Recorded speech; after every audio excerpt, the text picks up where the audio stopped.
اس کے بعد ہارون رشید صاحب کہتے ہیں کہ جناب قائد اعظم کے بعد ایسا کون سا لیڈر ہے بتائیں جس کے اوپر شعر لکھے جا رہے ہوں، جس کے نغمے لکھے جا رہے ہوں، جس کے بارے میں گانے گائے جا رہے ہوں. اور آپ نے دیکھا ہوگا ملکو کا ایک گانا جس کے اندر باقاعدہ سے اس نے شامل کیا ہوا ہے کہ قیدی نمبر 804 ہوئے، بڑا زبردست گانا ہے.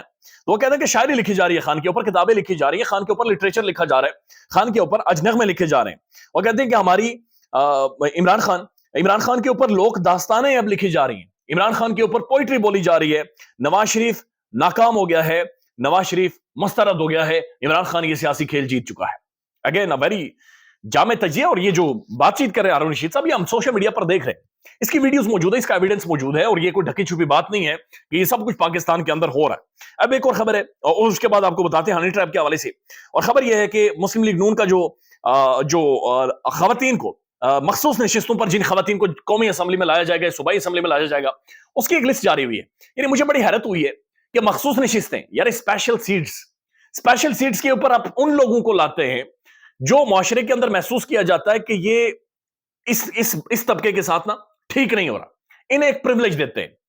اس کے اندر خواتین کی سیٹس ہوتی ہیں، اس کے اندر مائنورٹیز یعنی مختلف جو مائنورٹیز ہیں پاکستان کے اندر، انہیں پرائیورٹی دی جاتی ہے. لیکن بدقسمتی یہ ہے کہ اس کے اندر جو خواتین آتی ہیں قومی اسمبلی میں، وہ خواتین ایک مخصوص خاندان اور مخصوص خاندان کے گھر کے اندر چاٹ بنانے والی ہوتی ہیں. یعنی واقعتاً ان کی ویڈیوز آتی ہیں جہاں پر وہ چاٹ مسالے بنا رہی ہوتی ہیں، جہاں پر وہ دیگچیاں کھڑکا رہی ہوتی ہیں.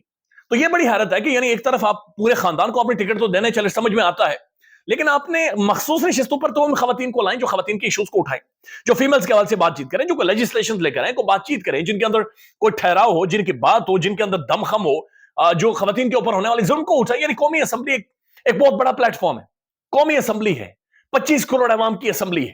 یہ مذاق نہیں ہے، یہ کرسی نہیں ہے، یہ وہاں پر جا کر چنگاڑنا یا چیخو پکار نہیں ہے. قومی اسمبلی ہے یار، وہاں پر قوانین بنتے ہیں، وہاں پر آواز اٹھائی جاتی ہے، اس آواز کی ویلیو ہوتی ہے. لیکن مخصوص نشستوں پر جو خواتین آ رہی ہیں، یعنی اچھی بڑی بڑی پرومیننٹ شخصیات ہیں، لیکن مجھے بڑی حیرت ہوتی ہے کہ کیا یہ واقعتاً مخصوص نشستوں پر آنی چاہیے، کس پر آنی چاہیے؟ میری سمجھ سے باہر ہے. ایک تو کہا جا رہا ہے کہ طاہرہ اورنگزیب صاحبہ، یہ مریم اورنگزیب صاحبہ کی والدہ ہیں، ثانیہ پرویز صاحبہ، مریم اورنگزیب صاحبہ، یعنی مریم اورنگزیب صاحبہ بھی آ رہی ہیں اور طاہرہ اورنگزیب صاحبہ بھی آ رہی ہیں. یعنی مریم صاحبہ بھی اور ان کے والدہ بھی، یہ دونوں مخصوص نشستوں پر قومی اسمبلی اور صوبائی اسمبلی بھی غالباً آ رہی. اس کے بعد جناب مسرت خواجہ آصف صاحب کی اہلیہ ہیں، اور شیزہ خواجہ ان کی غالباً بھتیجی ہیں، تو یہ بھی مخصوص نشستوں پر آ رہی ہیں. اور بھی کچھ خواتین ہیں جن کی ایک لسٹ لمبی موجود ہے. لیکن اگین سوال پیدا ہوتا ہے کہ میں دیکھ رہا تھا کہ جو مائنورٹیز کے بھی بہت سارے لوگ جو سامنے آتے ہیں، وہ مائنورٹیز کے لوگ بھی جن میں مختلف لوگ ہوتے ہیں، وہ ہر پولیٹیکل پارٹی کے ساتھ آتے ہیں اور وہ ہر سیاسی جماعت کے ساتھ آتے ہیں. وہ ایک ڈاکٹر رمیش کمار ہے، یعنی وہ کبھی ایک پارٹی کے ساتھ ہوتے ہیں، کبھی دوسری پارٹی کے ساتھ، تو بڑا ظلم مائنورٹیز کے ساتھ ہوتا ہے، لیکن وہ اس کے اوپر خاموش رہتے ہیں.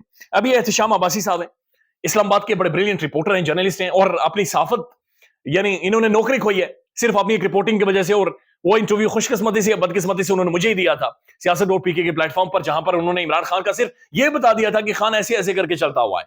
صرف اس بتانے پر انہیں نوکری سے فارغ کر دیا گیا. نوکری سے بندہ فارغ ہو گیا، لیکن وہ ہنستا ہے.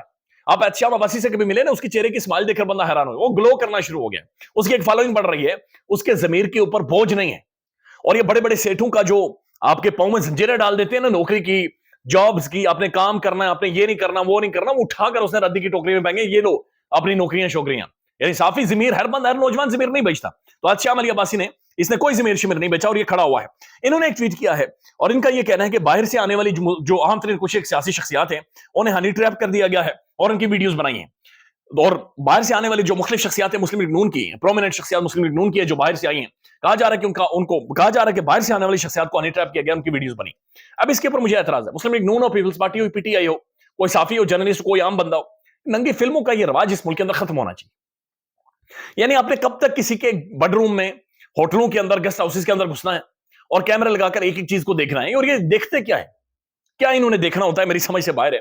اور بدقسمتی ہے کہ مسلم لیگ نون کے ایک پولیٹیشین کے بارے میں کہا جا رہا ہے کہ مسلم لیگ نون کے نہیں کہا جا رہا بلکہ انہوں نے پولیٹیشین کا ذکر کیا ہے، لیکن جو ڈسکس ہو رہا ہے سوشل میڈیا پر کہ نون کی کچھ اہم ترین شخصیات ہیں جو کہ باہر سے آئی ہیں.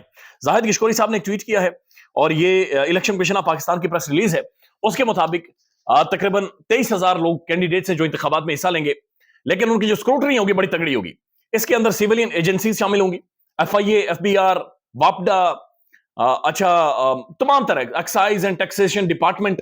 یعنی ایک ایک ڈپارٹمنٹ. اگر بجلی کے بل میں بھی تحریک انصاف کے کسی بندے نے 10 روپے کا گھپلا کیا ہو نا، یا 10 روپے آگے پیچھے ہو تو اسے فارغ کر دیا جائے گا. تو ایک بڑی تگڑی اسکروٹنی ہوگی جو کہ پی ٹی آئی کے لوگوں کی ہوگی, اور یہ آنے والے ٹائم میں ہم دیکھیں گے کہ اب نامینیشن پیپرز تو چلے جس طرح سے بھی ہوئے فائل ہو گئے, لیکن اس کے بعد ان کی کاغذات نامزدگی ایک بڑی تعداد میں بتایا جا رہا ہے کہ وہ ریجیکٹ کر دیے جائیں گے. خیال رکھیے گا اپنا. اللہ حافظ.